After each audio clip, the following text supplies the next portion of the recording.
Uy, may kukwento sana ako sa'yo. Yung lola ko, lumunok ng troso. Paglabas, toothpick. Tapos ito pa, lumunok ng bato. Paglabas, buhangin. Wala yung lola mo. Itong lola ko, ha. Pakinggan mo. Mas matindi to. Sadyang kakaiba itong si lola. Matanda na siya pero nagbubuntis pa.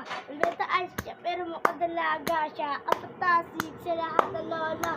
Yung sigar na lumulunok na bato. Eh ang lola ko lumulunok tao. Kasi si lola ay sobrang lakas. Kaya niyang bumungot sa musa umigan. Nagpagiling at tao bumadyo darling. Sa wrestling sa Undertaker. Nakakaasa eto si lola.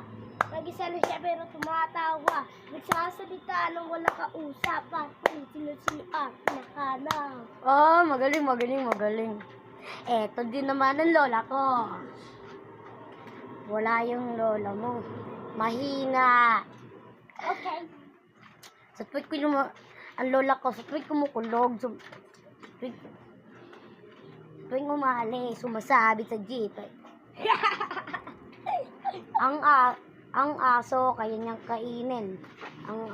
At ang buhay na tao, kaya niya kainin. Lola, malupit ka sa lahat. Si Ricky Boy Penoy, walang binatbat. Panis. Ito. Tapos. Oh, putang ina mo. Doon ito, asar. Alam mo, papalag ka. Puta yan. Wag. Ang ina mo. Sagot ang ina mo. Gago ka. Sige, mapit ka. No.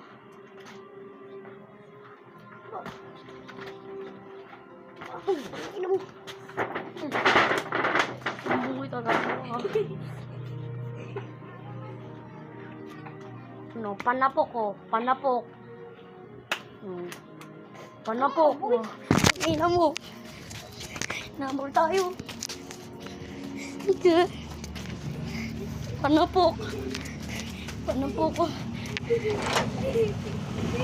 Panapok ko. Paano ako makatawid?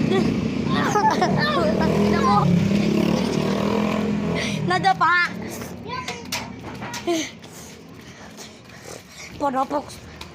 Panapok sa akin yun mamaya. Kala mo ipapalagi, panapok sa akin yun. Panapok ka ka.